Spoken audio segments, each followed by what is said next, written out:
students, this is a short video where I will tell you about the three atypical ribs, second, 10th and 11th. Okay, and in the second rib I will just tell you the differentiating features. Okay, if you will see the second rib, it is almost twice the length of the first rib. Let us compare the length of the first rib. We have seen that this was our first rib, and I will bring the second rib here. See this is the second rib. This is that of the right side, and this is that of the, that's why I have kept in front of each other. Okay, I could not keep it like this. Okay, or for length you can also see. So the length of the second rib is almost twice or little less than the double of that of the first rib. Okay, the shaft of the second rib here, if you will see the shaft, okay, of the second rib, okay,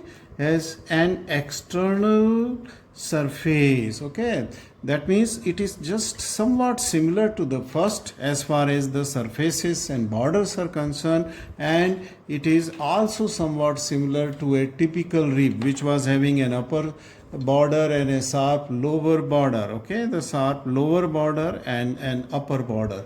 Okay, an outer surface and an inner surface. Here this is intermediate between the superior surface of first rib and inferior surface. Now this rib will show an outer surface which is not directing upward, but it is directing upwards and laterally, and an inferior surface which is directing downwards and medially, not exactly medially as it is typical, and it is directing downwards and medially. In the first rib, the inferior surface was directing directly downward. This is just in between these two. It has tilted towards the medial side. So there is a superior surface which is not exactly facing superiorly but superolaterally, and there is an inferior surface which is not directly toward the inferior but infromedially. It is directing infromedially. So there will be naturally now two border, an outer border which is convex, okay, and an inner border, to which now, since the direction of these surfaces is in this externally as well as the upward laterally superior surface, so this border will be now called as the upper border, and the other border which is convex, you should call it as the inferior. So superior border and inferior, though they are not directly pointing superiorly and inferiorly, they are in between the medial and superior border, okay, the inner border, and in between the inferior and the lateral border. Okay, so it is just tilted. Now there are again the two facets on the head of the second rib. Two facets are there. The lower facet is for second vertebral body, the upper smaller facet is for that of the lower margin of the body of the first thoracic vertebrae. Okay, and interarticular crest is for the gives the ligament for the intervertebral disc between the first and second thoracic body. There is a neck. Again, the neck is not anteroposteriorly flattened as it was in a typical, but it is somewhat rounded. And after this neck, you get a tubercle, and in this tubercle there is the rounded or oval articular part of the tubercle, and then lateral to this there is a non-articular rough area, okay, of the tubercle. Then just lateral to this tubercle, non-articular, the bone shows a angle, and this is very close to the non-articular. This shows where the rib turns to the anterior side, which was otherwise first running, the neck was running backwards and laterally. Then from the tubercle, the angle, it has turned towards the anterior side and forming a concave curve medially. Okay, concave curve medially. Now when you will see the surfaces that superior surface and inferior surface, to which we have called as outer surface and the inner surface, or the medial surface and lateral surface. Then you will see that there is a roughening, okay, almost just posterior to the middle, or at the middle of this rib there is a presence of a large rough area is seen here, okay, rough area. Anterior end, similar to the other ribs, will show a cup shape depression here for the attachment of the costal cartilage, okay, cartilaginous joint. If you will see the inferior surface of the second rib, then you will see that there is a faint subcostal groove has appeared. See this groove? Can see this groove here? This is the faint subcostal groove is seen in its posterior half, okay, in its posterior half. So this is about the bony features of the second rib. Now how you will determine the side? Keep the bone in such a way that the head is close to the median plane, okay, the vertebral end is close to the median plane, and then the superior surface, which is rough and facing slightly outside, which has a roughening here, it should face slightly upwards and laterally, and the anterior end here it should be also at the lower end. So this will give you the side. The inferior surface has the subcostal groove. This subcostal should face inferiorly. So this rib belongs to that of the left side. If I will keep it on to the right side, then roughening is not seen in the middle part, and there is a subcostal groove is seen. Okay, that means most of its part is smooth. So that rough part should be kept upward in the anatomical position exactly like that of the first rib. You have to keep the upper end upward and medially towards the median plane, and the anterior end, okay, of the rib towards the lower side. Okay, this will give you the anatomical position of second.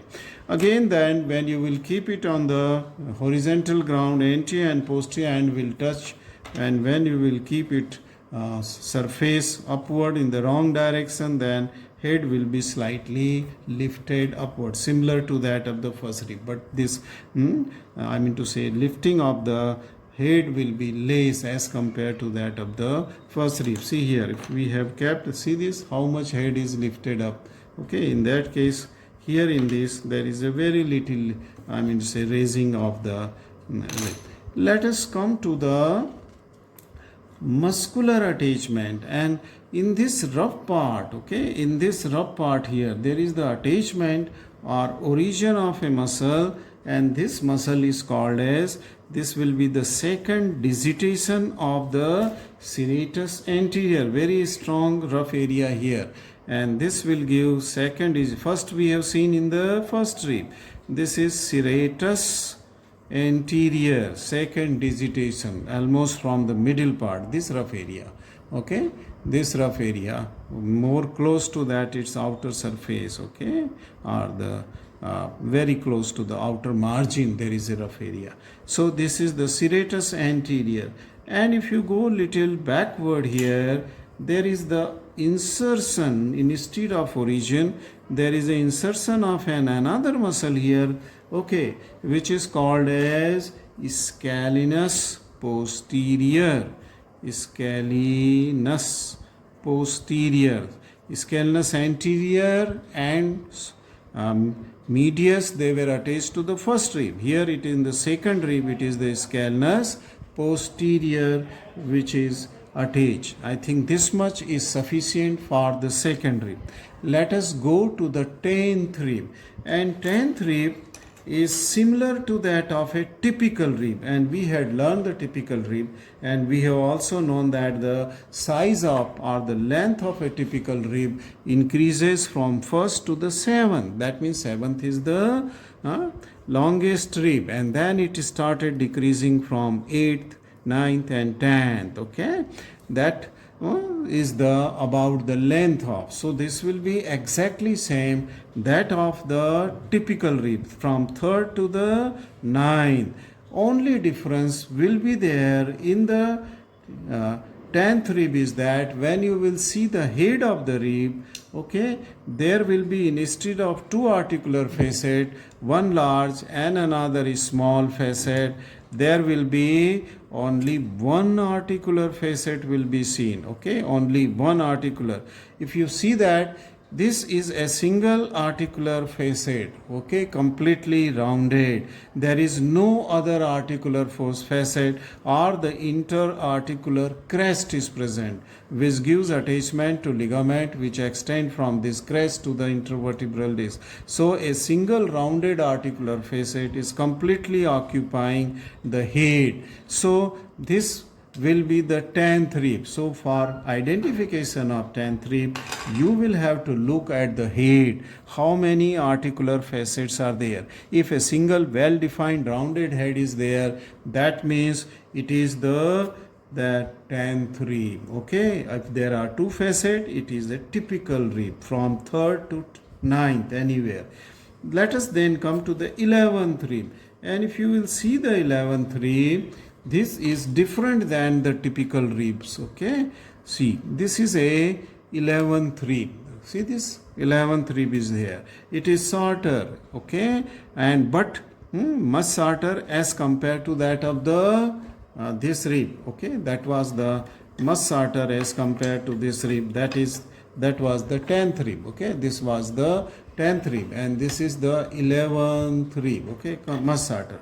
Why? Because this rib ends posteriorly, okay. It doesn't have the costal cartilage which will attach to that of the other costal cartilages, okay, as we have seen in the skeleton, okay, in the thoracic cage. Now this rib can also be identified with the help of its size, and then you turn it to the posterior end. In the posterior end, again see the head, and in the head you will again see that there is a single rounded articular facet, just like that of the 10th.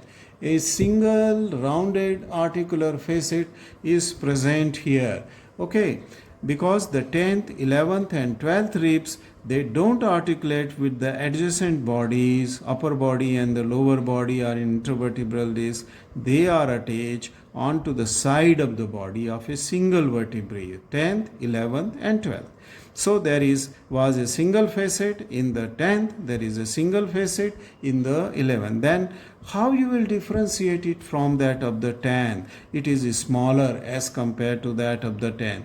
There is no neck. There is no neck. There is no tubercle which was present in the 10th vertebra. There was a neck, a single facet, then neck, and then there was the presence of the articular and non-articular part of the tubercle. There is no neck, there is no tubercle, and the bone just take a turn from the heads, okay, making a concavity with outer surface, inner surface, and the inner surface will show a subcostal groove here near the lower border, which is sharp. So the subcostal. So how you will determine the and let me complete the anterior end. At the anterior end, again a depression or pit is seen than that of the others rib, and this gives attachment to a very small costal tip of the costal cartilage. If I draw, this is the 11th anterior end of the 11th rib, then this will give attachment to the costal cartilage, something like this, okay. I will just put the blue color on this costal cartilage, see, like that, and this is tapering, okay. Costal cartilage is tapering, it's not long also. So this is how the costal cartilage will be free. So this is this rib, as I was telling you. How then you will find out its side? For side determination, you have to differentiate between the ends. The posterior end or vertebral end will have a large articular facet. Anterior end will show the depression here, which will articulate with costal cartilage, and then the inferior surface, the internal surface near its lower border, which is sharp, will show the subcostal groove. It will show the subcostal groove. Can you see it easily? Yes, this is that subcon. So this should be kept as posterior end, posteriorly, anterior end, anteriorly, the inner surface which is concave medially, and the subcostal groove will determine that this belongs to that of the left side, okay, because it is convexity is here. If I put it here onto that of the right side, then everything is same, but then the subcostal groove is there, okay, and inferior border is upward, okay. So in subcostal groove is near the upper border, which is not, it should be near the inferior sharp border.